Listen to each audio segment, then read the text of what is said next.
इसीलिए ये हैं आपके ऑब्जेक्टिव्स कि after completing this lesson we will be able to identify the various methods of storing the data. ठीक है, तो टेबल्स की डिफरेंट टाइप्स हो सकती हैं, जैसे टेबल है, सिंपल टेबल है, पार्टीशन टेबल है और क्लस्टर है। तो इस तरह तो ये वेरियस मेथड्स हैं which can be use to store the data. तो वो है outline the Oracle data types. तो ओरेकल की, और ये पहले भी जाहिर आपने किया हुआ है। तो we can distinguish between an extended versus restricted row ID. तो एक जो पर्टिकुलर रो होती है उसका स्ट्रक्चर क्या है उसको डिस्कस करेंगे, और उसका आईडी जो सा है वो उसमें कौन कौन सी इंफॉर्मेशन होती है उसको देखेंगे। और outline the structure of a row, तो ओवरऑल उसका जो सा वो स्ट्रक्चर डिस्कस होगा। And how we can create regular and temporary tables. तो टेम्परेरी टेबल्स जो से हैं वो पर्टिकुलरली आप कैसे क्रिएट कर सकते हैं, and how we can make the default temporary table space, वो जैसे हमने पहले किया है तो उसके अंदर जो है वो आप टेम्परेरी टेबल्स भी क्रिएट कर सकते हैं। तो और इसी तरह रेगुलर टेबल जो परमानेंट टेबल्स हैं वो, और manage storage structures with in the table. तो क्योंकि देखें आप डिफरेंट जो स्टोरेज क्लासेस है वो मैंने बताया था कि 3 डिफरेंट उसके लेवल्स हो सकते हैं। नंबर 1 तो डेटाबेस लेवल पे डिफ़ॉल्ट जिसको सेटिंग कह देते हैं।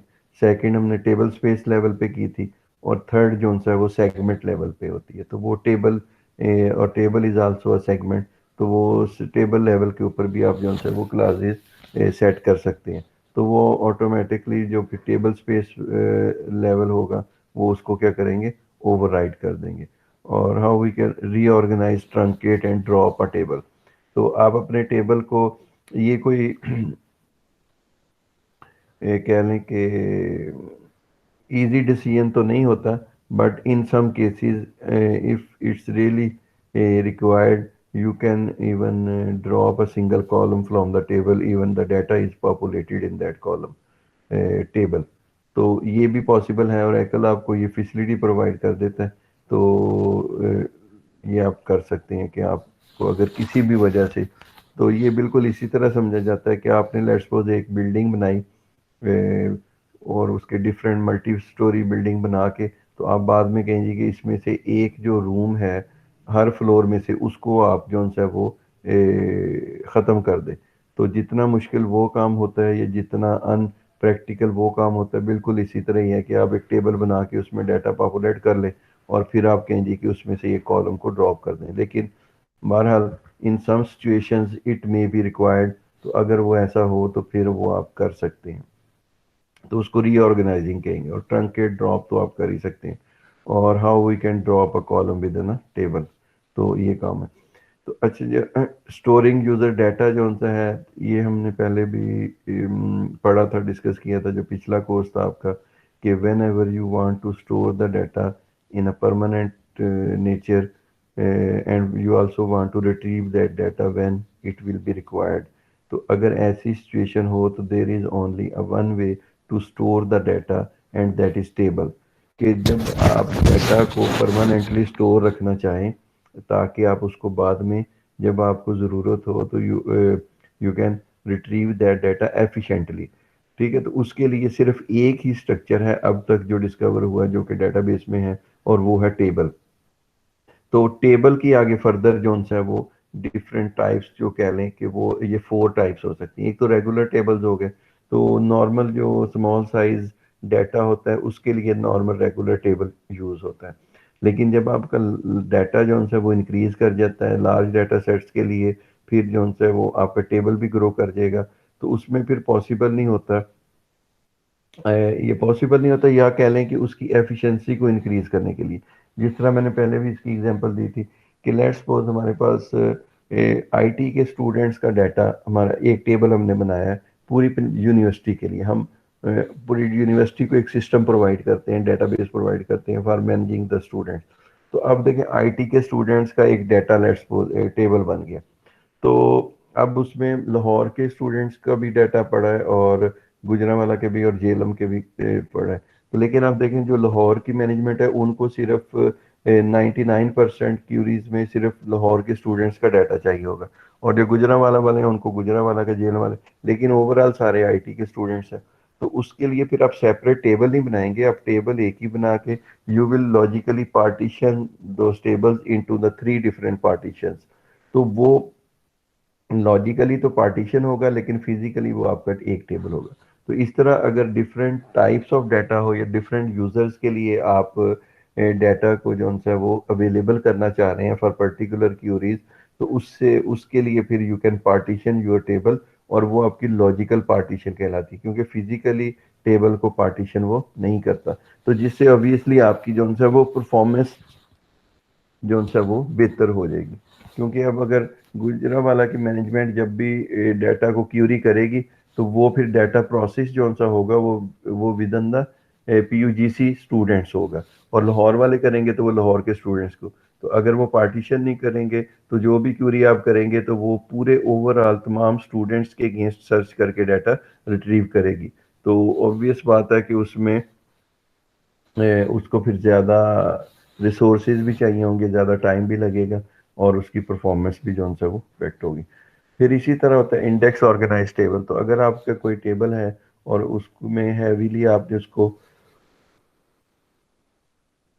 सर्चिंग पर्पस के लिए यूज़ करना है, आपने डाटा रिट्रीव करने के लिए, तो उसके के लिए फिर बेस्ट ये होता है कि you can organise the particular column in the table by creating the index.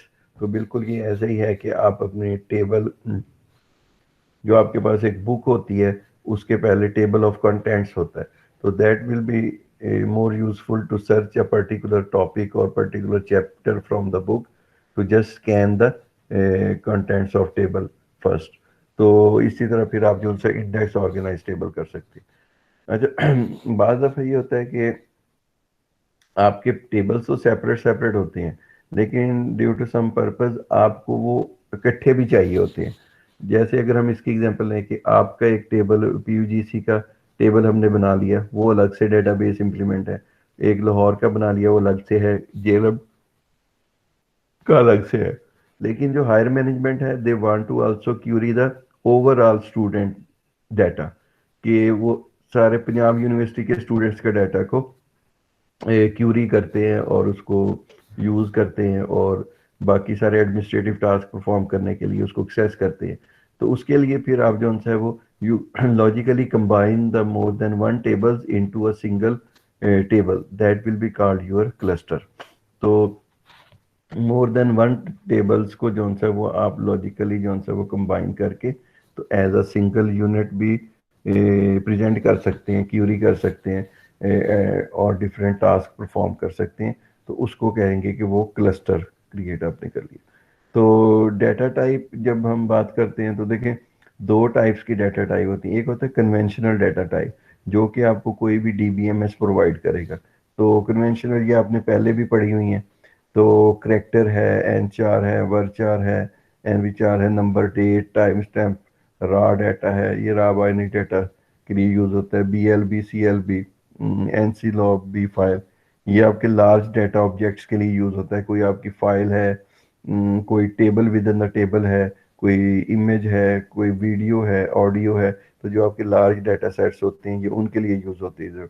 और फिर रो आईडी और यूरो आईडी जो सा है, वो भी आपकी, अगर आप रो आईडी का रेफरेंस किसी पर्टिकुलर, अभी हम रो आईडी पढ़ेंगे तो आपको अंदाजा हो जाएगा, तो वो अगर आप स्टोर करना चाहते हैं as a column in other table, तो उसकी डाटा टाइप है। तो ये आपकी कन्वेंशनल डाटा टाइप्स हैं।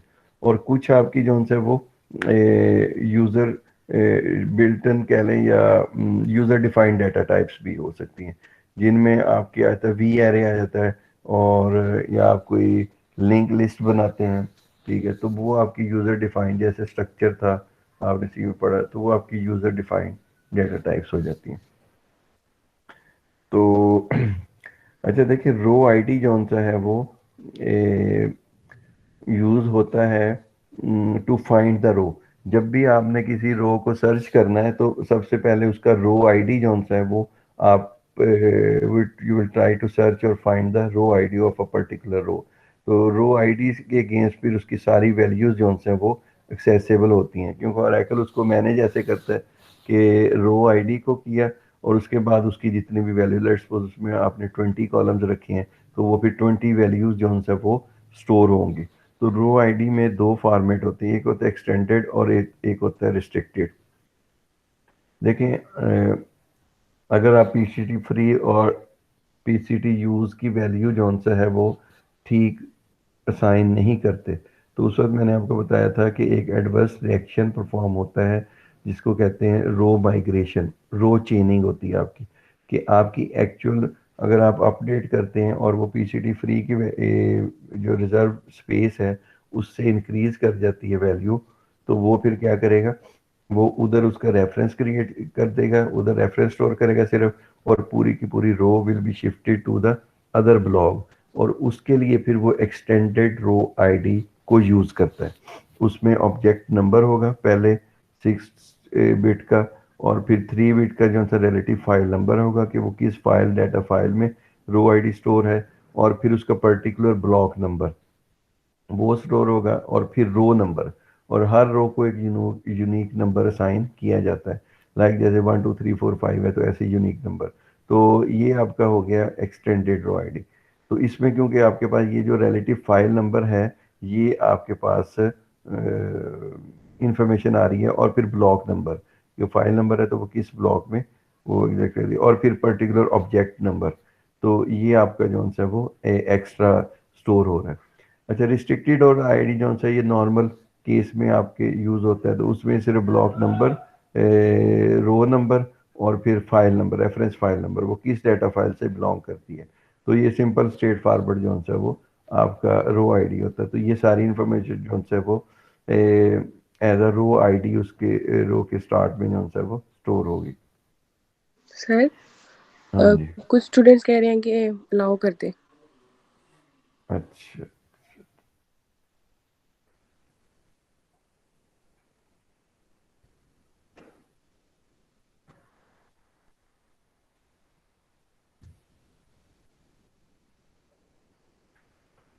अच्छा, स्ट्रक्चर ऑफ अ रो। देखें, अगर हम एक पर्टिकुलर रो का स्ट्रक्चर देखें ना, तो उसमें ये तीन चीजें होती हैं। नंबर वन, रो हेडर होता है।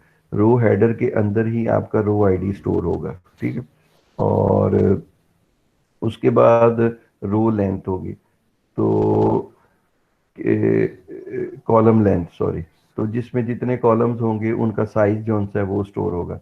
और फिर जो सा है रो का वैल्यू, तो जो आपकी एक्चुअल वैल्यू है वो स्टोर हो जाएगी, ठीक है। तो ये तीन पार्ट में आपकी रो जो, और ये ब्लॉक के अंदर ऐसे फिर इंसर्ट हो जाएगी, ठीक है। तो row header where row ID will be store, और कॉलम लेंथ, तो ईच कॉलम की जो सा वो लेंथ और उसकी data type, and then the actual value will be store in the row.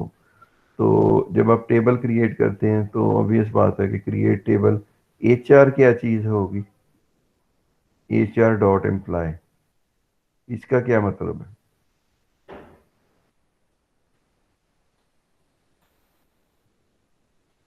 Human कौन, रिसोर्स। नहीं नहीं, है क्या चीज़ है, ह्यूमन रिसोर्स तो हो गया, वो तो आपने एब्रीविएशन बताया ना, लेकिन ये एच आर क्यों इधर लिखा है, एच आर डॉट एम्प्लॉय क्यों लिखा हुआ है।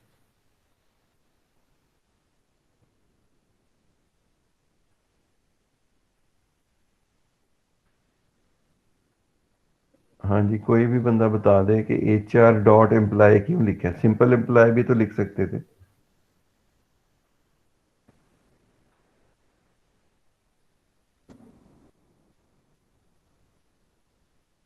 किसी को नहीं पता।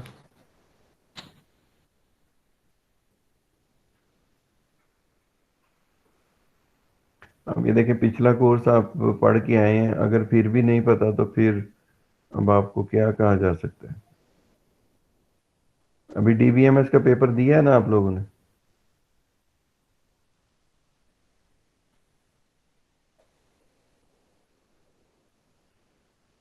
अभी जो आप लोगों के पेपर हुए हैं तो उसमें डीबीएमएस का पेपर भी दिया है ना आप लोगों ने। जी सर, हुआ है पेपर। हाँ जी, तो उसमें भी तैयारी की है तो फिर भी आपको नहीं पता। तो एच आर जो सा ये स्कीमा नेम है, यूजर नेम है। तो इसका मतलब ये है कि being a DBA you are going to create the table in H R schema, not in your own schema. तो जो डीबीए होता है, डेटाबेस एडमिनिस्ट्रेटर होता है, वो किसी भी यूजर के स्कीमा को एक्सेस कर सकता है। ठीक है। तो ये एचआर, फिर जब आपने किसी दूसरे स्कीमा में कोई भी ऑब्जेक्ट क्रिएट करना हो, तो फिर you also will mention the schema name by using the dot operator. तो फिर आप डॉट ऑपरेटर की मदद से जो सा वो बताएंगे कि आप किस स्कीमा में टेबल जो सा वो क्रिएट करना चाह रहे हैं। अब ये चीज़ तो आप लोगों को मेरे ख्याल में पता होनी चाहिए थी, लेकिन चलें, ठीक है। तो इसका मतलब ये है कि this table will be created in HR schema. तो एचआर स्कीमा में एम्प्लॉय का टेबल क्रिएट हो गया, और आगे फिर उसके जो सा वो एक कॉलम नेम्स है, एम्प्लॉय आईडी है, उसकी डाटा टाइप, साइज, और आगे सारे ये आपने पहले भी किया हुआ है। तो इस तरह आप जो सा वो टेबल क्रिएट करें। अच्छा, ये उसकी सिंपल गाइडलाइंस हैं कि place the tables in separate table spaces. देखिए, ये हाईली हाईली रिकमेंडेड होता है कि due to just to maintain the performance of the database and to make the data storage more efficient, you should store the data into the separate table spaces according to their the data कह लें कि use कह लें, या types of data कह लें। जैसे आपका बस लेट्स सपोज, जैसे हम एक यूजर डाटा की टेबल स्पेस बनाते हैं, तो जो कॉमन आपके यूजर्स का डाटा होगा, लाइक स्टूडेंट्स का डाटा है, कोर्सेज का है, एनरोलमेंट का है, तो ये सारा डाटा जो सा है वो आप यूजर डाटा टेबल स्पेस में स्टोर करेंगे सेपरेट। और इसी तरह अगर आप कोई इंडेक्स क्रिएट करते हैं, तो उसको आप सेपरेट टेबल स्पेस में स्टोर करेंगे। अगर आप कोई टेम्परेरी डाटा जनरेट करते हैं, आपकी क्यूरीज के अगेंस्ट होता है, तो उसके लिए आप सेपरेट टेबल स्पेस बना सकते हैं। और जो आपका अनडू डाटा जनरेट होगा, उसके लिए आप सेपरेट टेबल स्पेस बना सकते हैं, जो लास्ट यूनिट में हम पढ़ के आए हैं। तो just to maintain the performance, it is recommended that place the data into the separate table spaces according to different types and nature of data. और you can use the locally managed table spaces to avoid the fragmentation. तो उसके लिए फिर आप जो सा locally managed dictionary manage जो सा वो टेबल्स पे मैनेजमेंट कर सकते हैं। और प्रीवियस वर्जन में सिर्फ डिक्शनरी मैनेज टेबल स्पेस की ऑप्शन थी, लेकिन 9 ऑनवर्ड वो आपको लोकली मैनेज की ऑप्शन भी देता है। अच्छा, मुझे कोई एक बंदा बताए कि लोकली मैनेज टेबल स्पेस के अंदर फ्रेगमेंटेशन को अवॉइड कैसे किया जा सकता है, या फ्रेगमेंटेशन क्यों नहीं होती लोकली मैनेज टेबल स्पेस में, ये मुझे कोई एक स्टूडेंट बताए।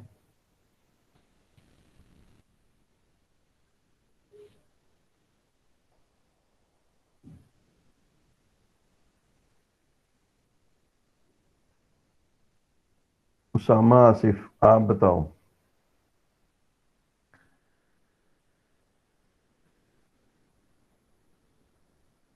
उसामा आसिफ।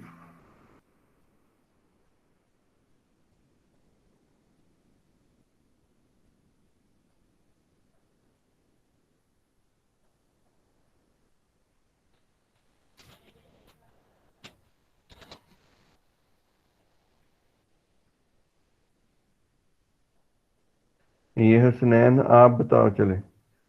हुसनैन यूनुस।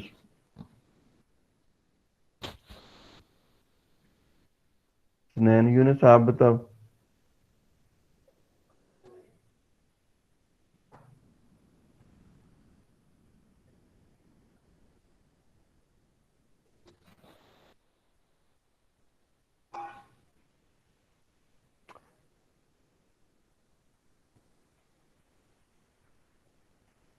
ये उमर भट्ट, आप बताओ जी।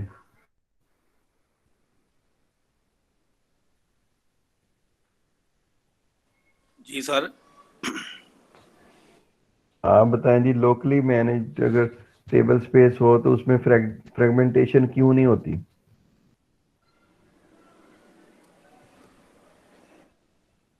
सर मैंने तो अभी ज्वाइन किया है।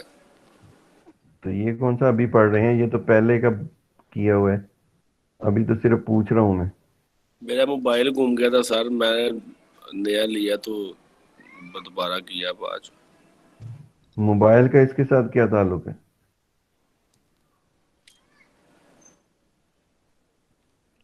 सर कल के लेक्चर में बताऊंगा आपको, सॉरी सर। चले ठीक है।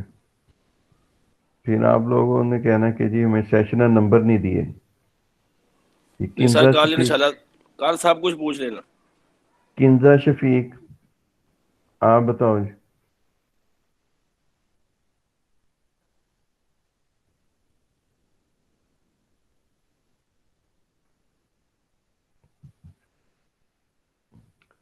ये तैयब,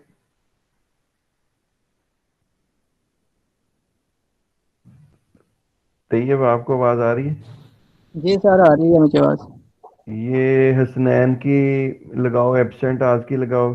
ये किंजा की आज की एब्सेंट लगाओ। जी सर। तो ये इनका ना, और इनके आगे वो एक मार्क भी लगाओ, जीरो का लगाओ। अभी जी जब सर। इनको सेशनल में 35 में से जीरो मिलेंगे ना, तो इनको थोड़ी सी अकल आ जाएगी जब अगली दफा दोबारा एनरोल करेंगे। मतलब कि वो टीचर वो कह रहे हैं जी कि मैं पूछ रहा हूँ, उस वक्त का पूछ रहा हूँ, तो वो कम से कम माइक ऑन तो करके बताए ना जी कि मुझे सुन रहा है नहीं सुन रहा, मेरे साथ क्या मसला है।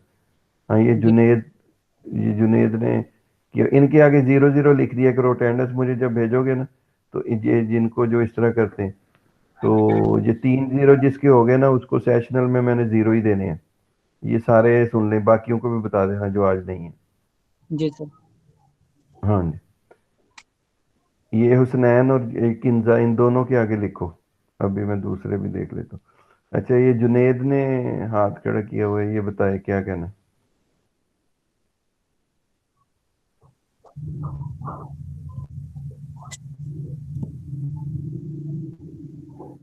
हाँ जी जुनेद, कुछ कहना है आपने?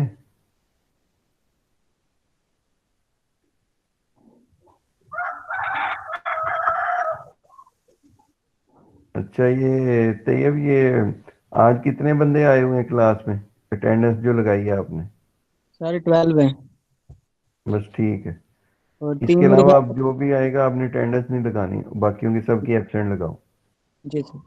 हम्म।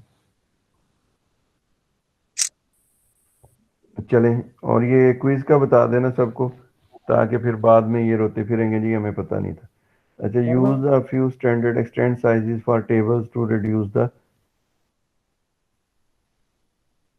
हाँ जी। सर मैं कह रहा था थर्सडे पे रख लें, क्योंकि ट्यूसडे पे आगे हमारे 2 हैं क्विजेस। हाँ ठीक है, थर्सडे को कर देंगे। Okay sir. Use few standard extend sizes for tables two reduce the table space fragment, ठीक है। तो उससे भी आप जो उनसे वो फ्रेगमेंटेशन जो उनसे वो कम कर सकते हैं, अवॉइड कर सकते हैं। अच्छा, ये जो आपके टेम्परेरी टेबल्स होते हैं ना, ये ग्लोबली यूज होते हैं कि it will B use for all users. और टेम्परेरी टेबल यूज किस काम के लिए होते हैं?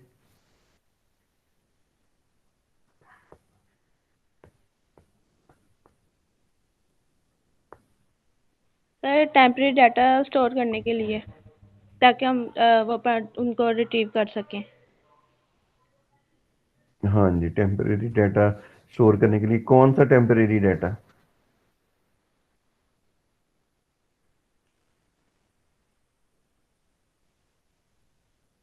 वो डाटा होता कौन सा टेम्परेरी डाटा?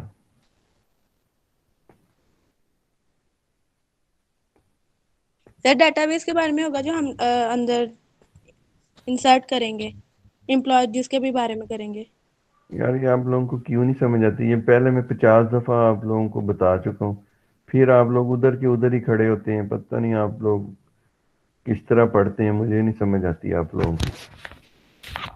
पहले मैंने 50 दफा बताया कि टेम्परेरी डाटा जो सा होता है, जब आपको क्यूरी, आपकी ट्रांजैक्शन एग्जीक्यूट होती है, तो उसकी इंटरमीडिएट स्टेज के ऊपर जो डाटा जनरेट होता है, which can be used by that transaction later.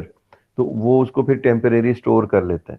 तो वो आपका टेम्परेरी, आप कोई सॉर्टिंग करते हैं, आप कोई ज्वाइन लगाते हैं, आप कोई सेंडिंग का क्लास लगाते हैं, तो उस वक्त जब वो उसकी प्रोसेसिंग करता है तो वो फिर डाटा को टेम्परेरी ज्वाइन जब लगाते हैं वो उसका क्रॉस प्रोडक्ट लेगा। अब क्रॉस प्रोडक्ट लेके वो डाटा कहीं तो स्टोर करेगा ना टेम्परेरी, क्योंकि फिर उसने ज्वाइन की कंडीशन के मुताबिक रोज को फिल्टर करना है, लेकिन उससे पहले उसका वो उसको मल्टीप्लाई करना है टेबल्स को। तो वो जो डाटा जनरेट होता है that is called your temporary data, जो कि ट्रांजैक्शंस की कंप्लीट होने से पहले जनरेट होता है, और लेटर ऑन उसी ट्रांजैक्शन को या किसी और ट्रांजैक्शन को वो ज़रूरत हो सकती है, चाहिए हो सकता है, तो वो टेम्परेरी डाटा होता है। तो उसके लिए आप ग्लोबल टेम्परेरी टेबल बनाएंगे, तो जितने भी यूजर्स होंगे उस डेटाबेस के, अगर 50 यूजर्स हैं तो उन सब के लिए वो यूज हो जाएगी। तो उसको क्रिएट करने का ये तरीका है, create global temporary table, HR employ temp और एज सेलेक्ट, और वो आपने जो सा वो कर लिया, तो वो आपका टेम्परेरी टेबल, एक ये तरीका होता है। और दूसरा ये होता है कि ग्लोबल टेम्परेरी टेबल जो क्रिएट करना है उसका फ़ायदा ये होता है कि आप for the time being you want to give the access on your table for all users। आप जो है वो किसी पर्टिकुलर टाइम के लिए अपने किसी टेबल पे या किसी भी यूजर के टेबल पे तमाम यूजर्स को एक्सेस देना चाहते हैं, तो उसके लिए फिर आप टेम्परेरी टेबल क्रिएट कर दें, जैसे इधर किया हुआ है। तो ये क्या करेगा, as select from HR employees, तो HR एम्प्लॉइज की क्यूरी चलेगी और उसकी एग्जैक्ट रेप्लिका कॉपी जो सी है वो as a employ underscore temp table के नाम से एक टेम्परेरी टेबल बना देगी। और ग्लोबल का मतलब ये है कि it will be accessible for all users in that database. लेकिन ये है कि जैसे ही वो उसका सेशन खत्म होगा वो टेबल ऑटोमेटिकली क्या होगा, ड्रॉप हो जाएगा। तो इस तरह आप का जो एक्चुअल टेबल है उसके ऊपर आप किसी को आपकी रिस्ट्रिक्शन, किसी को एक्सेस भी नहीं होगी, तो वो आपका डाटा सेव रहेगा। लेकिन ये है कि आपका टेम्परेरी टेबल जो सा है that will be accessible for read only purpose कह लें, तो फॉर द ऑल यूजर्स, तो ये उसका फायदा होता है। तो इसलिए table retain data only for the duration of a transaction और सेशन, तो या तो किसी पर्टिकुलर ट्रांजैक्शन के लिए या जब तक वो सेशन रहेगा वो टेबल एग्जिस्ट करेगा, उसके बाद ऑटोमेटिकली ड्रॉप हो जाएगा। और DML locks are not required, तो DML वालेकुम लॉक। सर। जी सर इसके रिलेटेड मैं एक कॉन्सेप्ट क्लियर करना चाह रही हूँ आपसे। हाँ जी, बताएं मतलब। अच्छा सर, देखें अगर हम जो हमारे सॉफ्टवेयर्स होते हैं वहाँ पर हम जब इंस्टॉल करते हैं जो भी, वहाँ पर एक ना टैब का फोल्डर जो जनरेट होता है, ठीक है। हम्म। हम जो वर्किंग कर रहे होते हैं अपने सॉफ्टवेयर में वो टेम्परेरीली कुछ फाइल्स जैसे जैसे हम वहाँ पे कुछ सेव करता है उस सिर्फ उतनी टाइम के लिए जब तक हम अपना वो जो प्रोसेस कर रहे होते हैं वो हो ना हम्म। जाए, ठीक है। तो अब जब हमारा वो प्रोसेस उतना हो जाता है जो हम काम कर रहे हैं वो साथ साथ वहां से डिलीट भी करता जाता है। हाँ वो बिल्कुल वो ये है, तो आप ऑपरेटिंग सिस्टम की बात कर रहे हैं ना, कि जब आप कोई सॉफ्टवेयर इंस्टॉल करते हैं वो है, तो उसमें भी टेम्परेरी डाटा जनरेट हो रहा होता है, तो वो उधर उसमें हम्म। स्टोर भी करता है और उसको ऑटोमेटिकली ड्रॉप भी करता है, डिलीट भी कर देता है उस डाटा को। ओके, ठीक हो गया सर। Ji thank you. ठीक है। हाँ, तो वो ऑपरेटिंग सिस्टम का कंसेप्ट है, तो उसकी नेचर ऑफ वर्किंग या टाइप ऑफ कह लें टेम्परेरी टेबल की डिफरेंट होती है। और ये हम डेटाबेस की बात करें कि जो आपकी डिफरेंट ट्रांजैक्शंस के अगेंस्ट डाटा जनरेट होगा फॉर द टाइम बीइंग, ये हम उसकी बात कर रहे हैं। तो वही जो है वो ग्लोबल टेम्परेरी टेबल आप क्रिएट कर सकते हैं। तो ऑब्वियस बात है कि इस टेबल को जो है वो आपने अपडेट नहीं करना और इसमें कोई चेंज भी नहीं करनी, तो इसलिए इसके ऊपर DML locks will not be required, तो लॉक्स की ज़रूरत नहीं होती एक्वायर करने की। और can create indexes views and triggers on the temporary table, तो अगर आप उसमें फॉर द टाइम बीइंग उसको कोई लार्ज साइज टेबल है और आप डिफरेंट यूजर्स को उसके ऊपर एक्सेस देना चाह रहे हैं और चाह रहे हैं कि वो यूजर एफिशिएंटली उसको जो है वो एक्सेस भी कर लें, तो then you can create the indexes views and triggers on those in temporary tables. लेकिन जैसे ही वो आपका सेशन ख़त्म होगा तो उसके ऊपर वो उसके इंडेक्सेस और जो हैं व्यूज और ट्रिगर्स भी ऑटोमेटिकली ड्रॉप भी हो जाएंगे। तो ये उसकी प्रॉपर्टीज में आ जाता है। अच्छा, ये तो हमने ब्लॉक में पढ़ा था कि you can set the value of PCT free and PCT use. तो अगर आपके पास एक अब ओरेकल ब्लॉक है और आपने उसका पीसीटी फ्री और पीसीटी यूज वैल्यू सेट करनी है, तो how you will get the idea कि जी उसकी अप्रोप्रिएट वैल्यू क्या होगी। तो उसके लिए ये आपको एक फार्मूला दिया गया है। तो इससे आप इट विल गिव यू अ रफली आइडिया कि जी आपको अपने पीसीटी फ्री और पीसीटी यूज की वैल्यू जो है वो क्या रखनी चाहिए। लेकिन ज़रूरी नहीं कि आप ये जो ये वैल्यू आएगी वही रखें। तो वो तो आप according to the type of data जो है वो कोई भी वैल्यू उसकी रख सकते हैं। और it it will also depend के जी आपकी नेचर ऑफ वर्क क्या है उस डाटा के ऊपर। अगर आपने उसमें बाद में हैवी अपडेशंस करनी है, large number of values will be needed to update in the table, तो फिर तो ऑब्वियस बात है कि आप पीसीटी फ्री की वैल्यू परसेंटेज ज़्यादा रखेंगे। तो अगर उसमें बाद में अपडेशंस बहुत ज़्यादा नहीं होनी, तो फिर आप पीसीटी यूज़ की वैल्यू को ज़्यादा रखेंगे और पीसीटी फ्री को कम रखेंगे। तो इसलिए उसकी जो नेचर ऑफ वर्क है ये उसके ऊपर भी डिपेंड करता है कि आप इसकी वैल्यू को कैसे करेंगे।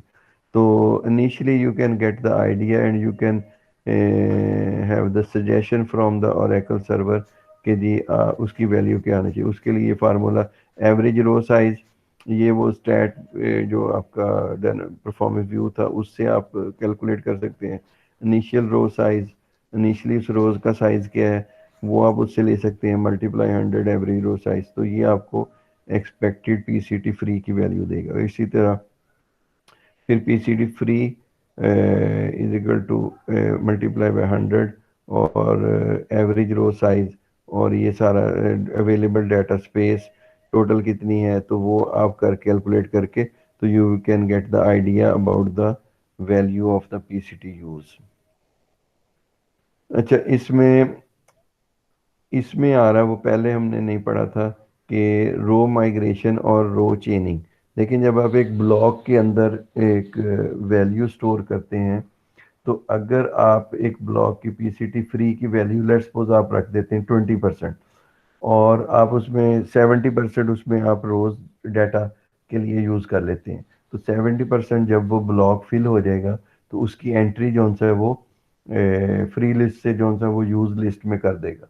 तो अब अगर आप उसमें हैवी अपडेशन करते हैं, आप कोई वैल्यूज़ को चेंज करते हैं, न्यू नल वैल्यूज़ की जगह न्यू वैल्यूज़ इंसर्ट करते हैं, तो वो इंसर्ट करते करते अगर वो 20% जो आपने पीसीडी फ्री वैल्यू रखी थी वो उससे इंक्रीज कर जाती हैं वैल्यूज़। तो देखिए अब उसमें न्यू रोज तो इंसर्ट नहीं हो सकती, लेकिन एग्जिस्टिंग रो वैल्यूज़ को अपडेट करने से तो नहीं ना आप रोक सकते। तो अगर आपने वो वैल्यू गलत चूज कर ली पीसीडी फ्री की और वो 20% से डाटा इंक्रीज कर गया जो आपने अपडेट किया है, जो आपने न्यू एग्जिस्टिंग वैल्यूज जो है उनको चेंज करके और उसको अपडेट करके जो स्टोर की हैं, तो वो उसे इंक्रीज कर जाता है 20% से। तो वो फिर उसको कहते हैं कि रो माइग्रेशन होना। तो वो क्या करेगा, वो जो एक्चुअल ब्लॉक है आपका जिसके अंदर तमाम रोज पड़ी हैं उसमें वो सिर्फ उसका पॉइंटर स्टोर करेगा and the whole row will be move to the new block.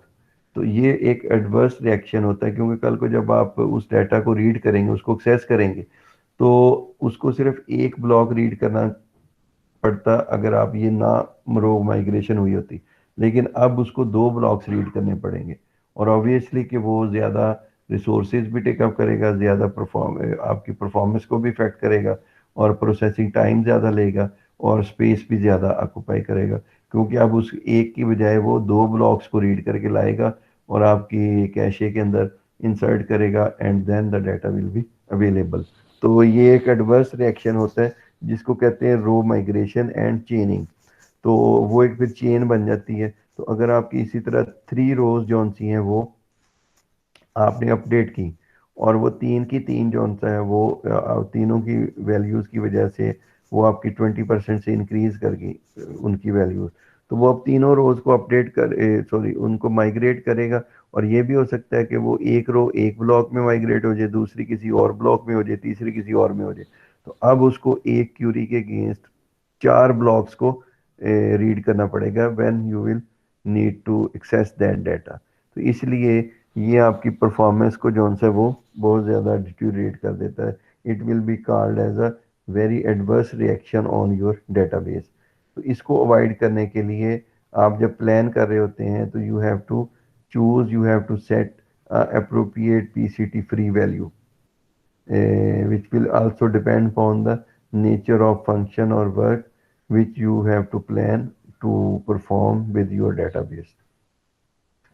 तो इसको आप रन टाइम के ऊपर चेंज भी कर सकते हैं। अगर आपने एक दफ़ा सेट की है तो बाद में आपको लगे जी कि पहले 20% था तो वो आपने कम रखी है, तो वो आप चेंज कर सकते हैं।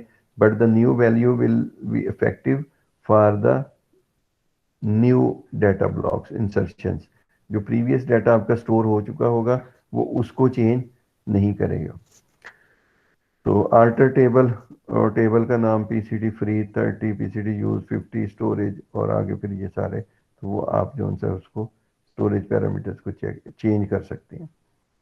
और alter table HR employees allocate extend, तो आप मैन्युअली भी एक्सटेंड एलोकेट कर सकते हैं, अदरवाइज तो वो ऑटोमेटिकली उनको एलोकेट कर रहा होता है। और ये उस वक्त होता है, देखें जब आपने कोई बल्क में, लेट्स सपोज आपके पास 1000 रोज का एक टेबल है and now you have created a new table and you want to load the values or rows from the old table into new table, तो वो आपको पता है कि आपने बल्क में 10,000 रोज उसमें एक्सर्ट करनी है। तो उसके लिए फिर अगर आप उसको एफिशिएंटली करना चाहते हैं तो you can allocate the extend manually, and then after doing that you can insert the data from the other tables, तो वो फिर आप जो है उसको कर सकते हैं। अगर आपका एक जो टेबल है वो किसी भी वजह से, लेट्स सपोज वो मीडिया डैमेज हो गया या ये वो मीडिया डैमेज होने जा रहा है and you want to move your table from one table space to the other, तो उसके लिए फिर ये है कि आप एक नया मीडिया अटैच करें, उधर एक टेबल स्पेस बनाएं और अपने एग्जिस्टिंग टेबल को उधर मूव कर दें।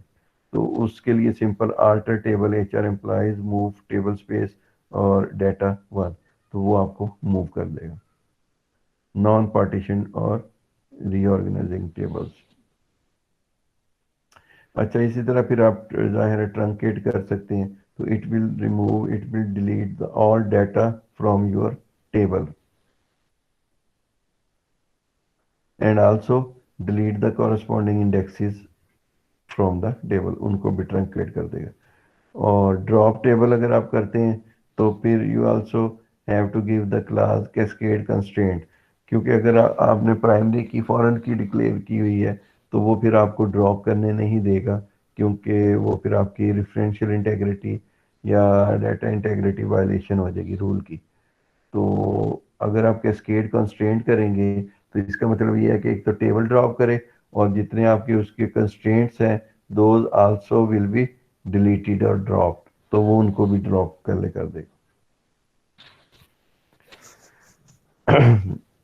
अच्छा, ये है कि if you want to remove a one column from the table and idea is the table is populated with the data as well, तो उसके लिए ये आप कमांड देंगे alter table HR employee drop column commits और cascade constraint check point 1000। तो check point 1000 का मतलब ये है कि after deleting the 1000 rows the check point will be fire, ताकि वो साथ के साथ आपके डाटा को आप सिंक्रोनाइज भी करता रहे मेमोरी स्ट्रक्चर और डाटा फाइल्स के साथ, क्योंकि अगर किसी भी टाइम के ऊपर कोई फेलियर हो जाता है तो फिर उसको less data will be required to recover at the time of next startup. तो यही बस उसका एक फ़ायदा होता है कि आप जो है उसको जिसको कहते हैं ऑन द सेफ साइड आपका डाटा जो है वो सिंक्रोनाइज होता है, क्योंकि इट विल टेक कह लें long time to complete this task. अगर आप एक दफ़ा करेंगे तो वो ज़रूरी नहीं होता उसी वक्त कमांड चल जाए, हो सकता है वो कमांड चलने में 8 घंटे ले ले, 10 घंटे ले ले, 5 घंटे ले ले, तो that will depends upon the size of data which will be store in that table, तो और डिफरेंट नेचर ऑफ ट्रांजैक्शंस जो आप उसके ऊपर हो रही हैं, तो उसके ऊपर डिपेंड करेगा कि ये वाली कमांड कितना टाइम लेगी। तो इसलिए फिर आप अगर आप 8 घंटे वो 8 घंटे लेता है और 7 घंटे के बाद आपकी किसी भी वजह से डेटाबेस जो सी है वो सर्वर डाउन हो जाता है, वो कोई और किसी भी प्रॉब्लम की वजह से, तो अब वो जितने 7 घंटे में उसने चेंजेस किए हैं और data will be need to recover. तो अगर आप चेक पॉइंट 1000 करेंगे तो फिर जो है वो सिर्फ वो जो 1000 रोज का डाटा होगा सिर्फ उसके लिए ही डाटा रिकवरी चाहिए होगी, बाकी जो पहले के होंगे वो उनको साथ के साथ सिंक्रोनाइज भी करता जाएगा विद योर डाटा फाइल्स। तो ये उसका फायदा होता है। अच्छा, ये है कि अगर आपने लेट्स सपोज एक टेबल बनाया और उसके अंदर आपने डाटा को इंसर्ट कर दिया, बाद में आपने डिसाइड किया कि जी आपने को ये कॉलम का कमेंट का कॉलम जो है ये नहीं चाहिए, तो लेकिन अभी आप उसको ड्रॉप या डिलीट भी नहीं करना चाहते या कर सकते इन अदर वर्ड, तो उसके लिए फिर ये होता है कि आप इमीडिएटली उसको अनयूज्ड सेट कर दें। तो इसका फायदा ये होगा कि फर्दर वो कॉलम जो है वो आपके टेबल में एग्जिस्ट करेगा, लेकिन प्रैक्टिकली वो ऐसे होगा कि वो उस टेबल में नहीं है, तो वो अनयूज हो जाएगा, उसमें आपको कोई न्यू वैल्यू इंसर्ट नहीं करने देगा और एग्जिस्टिंग वैल्यू को भी एक्सेस करने नहीं देगा, तो वो उसको मार्क कर देगा अनयूज। तो लेटर ऑन जो है वो आप उसको जब ड्रॉप करेंगे तो it will be a little bit easy to drop that column as compare to the before situation के। अगर आप उसको कंटिन्यू रखते हैं तो हो सकता है पहले उसमें 500 रोज हो और 3 दिन बाद आप जब उसको एक्चुअल ड्रॉप करने लगे तो उसमें 1200 रोज आ जाए, तो वो फिर उतना ही वो डिफिकल्ट हो जाएगा। उसके लिए फिर ये है कि सिंपली आप alter table HR employees set unused column commit cascade constraint, तो अगर कोई कंस्ट्रेंट होगा तो वो उसको भी अनयूज में कर देगा और उसके कॉलम को भी। तो अब आप उसको बेशक 1 हफ्ते के बाद कर दें, 2 हफ्ते के बाद कर दें, whenever you feel that now it's time to delete, तो आप उसको ड्रॉप कर सकते हैं। और फिर alter table HR drop unused column, और वो जितने भी फिर अनयूज्ड कॉलम होंगे वो उनको ड्रॉप कर देगा चेक पॉइंट 1000 का वो है। और alter table HR drop column continue, तो अगर वो किसी वजह से आपकी कमांड इंटरप्ट हो जाती है तो आपको फिर दोबारा से कमांड देने की ज़रूरत नहीं है, आप जस्ट उसी कमांड को कंटिन्यू करवाएंगे कि जिधर तक उसने ड्रॉप कर दी थी और साथ साथ सिंक्रोनाइज भी कर दिया था वो उधर से ही कंटिन्यू करे और टेबल को एक कॉलम को जो है वो ड्रॉप करना शुरू कर दे। तो उसके लिए फिर कंटिन्यू की कमांड जो है वो यूज़ हो जाती है। तो टेबल्स के लिए आप जो है वो ऑब्वियसली इंफॉर्मेशन रिट्रीव कर सकते हैं by querying the DB underscore tables है, डीबी अंडरस्कोर ऑब्जेक्ट्स है। तो ये आपको जो है वो ओवरऑल टेबल्स और objects which will be created in the which are already created in the database, वो उनकी लिस्ट शो कर देगा। तो ये तो था टेबल्स का, और ये इसकी आ गई समरी। हाँ जी, अब आप लोगों का कोई क्वेश्चन है तो क्वेश्चन कर लें। सर क्विज के लिए कितने चैप्टर्स हैं सर? 10 चैप्टर्स। सर वो एक आपने शेयर ही नहीं किया, लास्ट वाला। क्या? सर वो 10th चैप्टर आपने कहा था कि मैं शेयर कर दूंगा शाम तक, लेकिन नहीं था हुआ। अच्छा चलें, वो मैं अभी कर देता हूँ, 10th भी और आज वाला भी वो मैं अभी शेयर कर देता हूँ। तो अब आप बताएं कि अगला चैप्टर भी पढ़ना है कि इधर तक ही पढ़ना है? सर वो लेक्चर का अब नेक्स्ट तो वैसे भी टाइम हो गया है, नेक्स्ट लेक्चर का।